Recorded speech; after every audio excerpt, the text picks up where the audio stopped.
자, 이제 노아의 홍수가 끝났어요. 자, 이제는 성경이 10장으로 또 11장으로 넘어갑니다. 근데 10장, 11장도 다시 족보로 시작되는 것을 볼 수 있습니다. 여러분들이 성경 10장과 11장을 이렇게 보시면 굉장히 많은 이름들이 등장합니다. 자, 이 이름들이 노아의 홍수 이후에 함과 셈과 야벳의 후손들, 그의 후손들을 쫙 기록을 해놓은 것이죠. 실제 역사입니다. 대단하잖아요. 자, 모세는 이렇게 의도적으로 창세기 1장부터 11장까지의 구도를 설정한 것이 굉장히 분명합니다. 왜냐하면 바벨탑 사건까지 인류가 다시 세계로 흩어지는 것까지 이제 구도를 모세는 잡은 것이죠. 이게 모세의 논리였습니다. 왕궁 교육을 받았던 모세, 역사를 기록할 만한 스킬이 있었어요. 그의 학문 실력을 우리가 볼 수가 있는 것입니다. 그래서 창세기 10장도 이 족보도 굉장히 귀중한 문헌이에요. 이때 당시 인류 고대 문명의 역사에 대해서 이렇게 문헌으로 남아있는 책이 없잖아요. 네.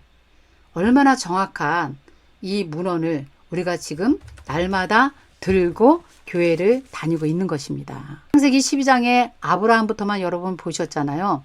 근데 이렇게 중요한 것이 지금 성경 앞부분에 있다는 것을 지금 여러분들이 지금 확인하고 있는 중이에요.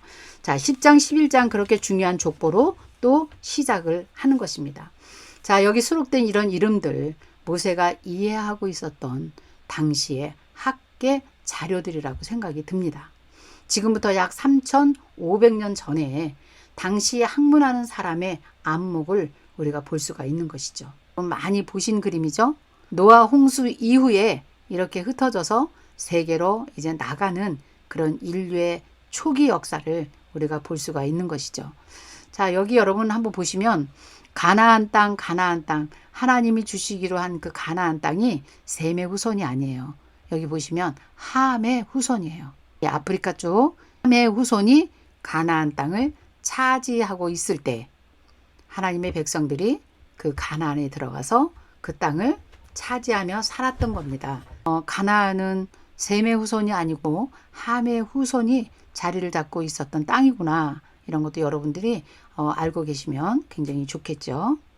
그 후에 이제 다시 노아의 홍수가 끝났지만 이제 물이 있었고 들이 있었고 비도 또 적당히 왔고 그런 땅들을 발견하게 되면서 다시 인류는 다시 그 도시 국가를 이루면서 사람들이 모여들기 시작했죠. 자, 모여들면서 일어나는 일은 또 무엇인가? 누가 왕인가? 이 역사로 또 흘러가는 것입니다. 누가 시민 사람인가? 누가 왕이 될 것인가? 이렇게 역사는 또 흘러가게 됩니다. 근데 그때 나타난 사람이 니므롯이었어요. 자, 여러분 성경을 한번 볼까요? 10장. 자, 네피림 왕상에서 왕이었을 역사는 이제 노아 홍수로 끝났어요. 자, 그런데 다시 인류가 번성하면서 8절, 9절, 10절의 내용이 바로 그거예요. 구스가 또 니므롯을 낳았으니 그는 세상의 첫 용사라 하면서 니므롯이 등장을 합니다. 9절에 보면 그가 여호와 앞에서 용감한 사냥꾼이 되었다. 하나님의 통치를 거부하는 거죠. 속담에 이르기를 아무는 여호와 앞에 니므롯같이 용감한 사냥꾼이었더라. 10절 그의 나라는 니므롯의 나라는 시날 땅의 바벨과 에렉과 앗갓과 갈레에서 시작하였으며 그가 그 땅에서 아수르로 나아가 니느웨와 로호들과 갈라와 및 니느웨와 갈라 사이에 세렌을 건설하여서 큰 성읍이 되었더라. 이렇게 나옵니다. 자, 니므롯 한 사람을 소개하면서 족보에서 족보는 사람 하나하나를 지금 세우는 거거든요. 근데 그 족보를 다루는 장에서 이 니므롯을 소개하면서 하나, 둘, 셋, 넷, 다섯, 6줄을 소개하고 있어요. 그렇다면 지금 여기서 성경에서 말하고 싶은 주인공이 누구예요? 니므롯이라는 겁니다. 얼마나 성경의 구도가 정확하게 나와 있는지 몰라요. 니므롯의 나라는 시날 땅, 바벨과 에락. 당시에 벌써 바벨이라는 도성이 있었고요. 그 다음에 니느웨, 아수르, 니누에라는 도성도 있었어요. 그러니까 여기를 다른 말로 말하면 메소포타미아 문명의 그 지역에 작지만 바벨과 아수르라는 나라가 있었다는 것을 우리는 알 수가 있겠죠. 자, 그래서 니므롯이 이제 등장하면서 이제 니므롯을 중심으로 이 사회는 어떻게 흘러갈 것인가 한번 여러분 보여드릴게요. 바벨의 문명이 어떻게 흘러갈 것인가. 자, 11장을 여러분 읽어보시면요. 온 땅이 언어가 하나고 말이 하나였더라. 이때는 말이 언어가 하나였다는 것을 보여주죠. 이에 그들이 동방으로 옮기다가 이게 니므롯의 공동체입니다. 신할 평지를 만나 거기에서 거류하면서 벽돌을 만들고 견고한 성읍을 쌓기 시작합니다. 자, 4절 보니까 자, 우리가 성읍과 탑을 건설하여 그 탑 꼭대기를 하늘에 닿게 하여 우리 이름을 내고 온 지면에 흩어짐을 면하자. 여러분, 이것이 세상 나라의 모형입니다. 우리의 이름을 내고 하나님은 아니라는 거예요. 하나님의 통치 거부하는 거예요. 필요 없다는 겁니다. 이게 바벨의 모형이에요. 더 나아가서 바벨론의 모형이기도 합니다. 이것이 이제 계시록까지 흘러갈 것입니다. 그래서 그 탑을 쌓지요. 하늘 꼭대기까지 올라가자 이렇게 해요. 4절에 보면 하늘 꼭대기까지 닿게 성읍을 쌓자 그래요. 왜 그럴까요? 홍수를 맛봤기 때문에 그렇습니다. 네, 그래서 그 높은 탑을 쌓기 시작하고 우리는 지면의 흩어짐을 면하자, 하나 되자. 지금으로 말하면 뭘까요? 세계정부 말할 수 있겠죠. 하나로 되자는 거예요. 세상을 하나로 만들자는 거예요. 그러나 하나님께서 언제까지 보고 계실 수 없지요. 자, 하나님이 내려오십니다. 7절에 봅니다. 우리가 내려가서 거기서 그들의 언어를 혼잡하게 하고 그들을 서로 알아듣지 못하게 하자. 여호와께서 거기서 그들을 온 지변에서 흩으심으로 그들이 그 도시를 건설하기를 그쳤더라 그랬어요. 그러므로 그 이름을 바벨이라 하니 이는 여호와께서 거기서 온 땅의 언어를 혼잡하게 하셨다. 거기서 그들을 온 지면에 흩으셨더라. 성경에서 최초의 국가 개념으로 있었던 이 바벨의 나라를 하나님께서 흩어버리십니다.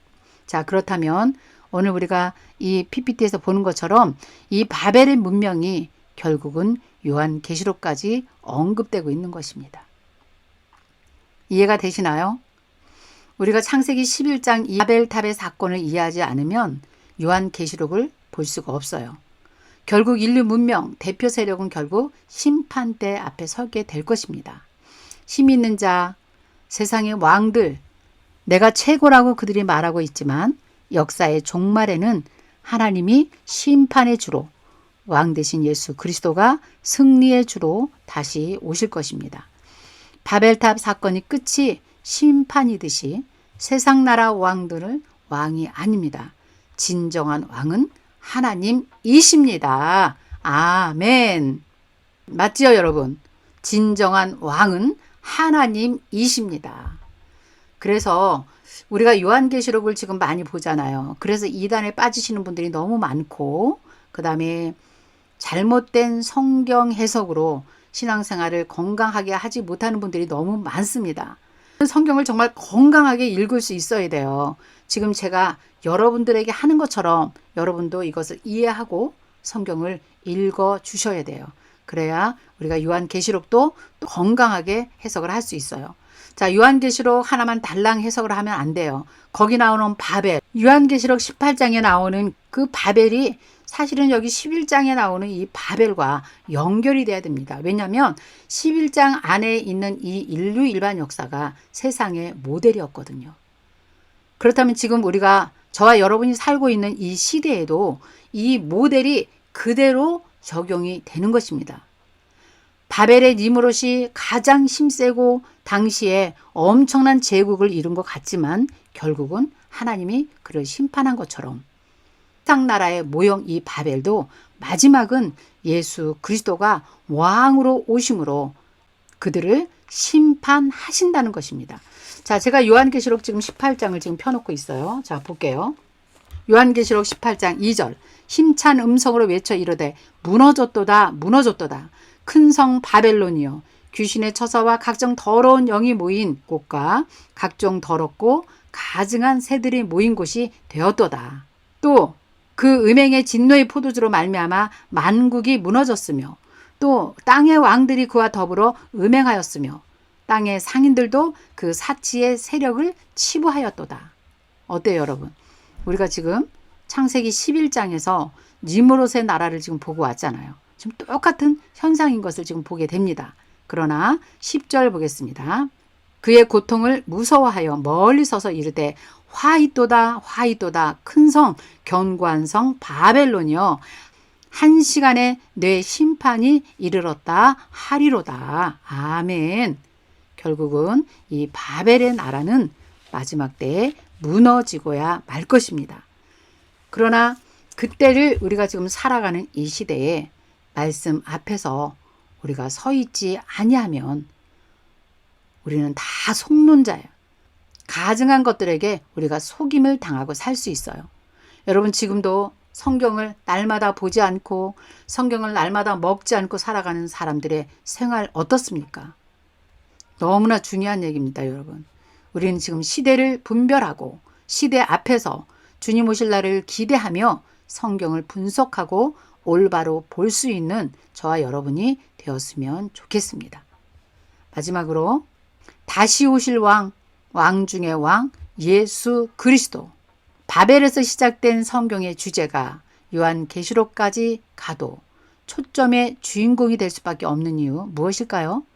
지금 바벨에 대해서 말하고 있는 것입니다. 바벨은 종말까지 성경 스토리의 주인공의 자리를 내놓지 않을 것입니다. 그러나 결국은 무너지고야 마는 바벨, 다른 말로 말하면 세상 나라, 주님은 반드시 승리의 주로 다시 오실 것입니다.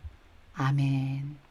우리가 인류 일반 역사를 다뤘지만 결국은 성경 전체를 우리가 한번 쭉 가본 것입니다. 하나님은 왕이시다. 이 깃발을 놓지 마시고 여러분들이 정말 성경은 이런 거구나 이해하시면서 건강하게 성경을 보셨으면 좋겠습니다. 자, 이제 저는 성경에는 두 가지의 관점이 있다 그랬죠. 첫 번째, 하나님은 왕이시다. 이 왕이신 관점을 우리가 공부했어요. 이제 두 번째 관점이 있어요. 그것은 섞이면 망한다.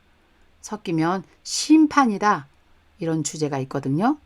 이 주제를 가지고 다음 시간부터 다시 한번 해보도록 하겠습니다.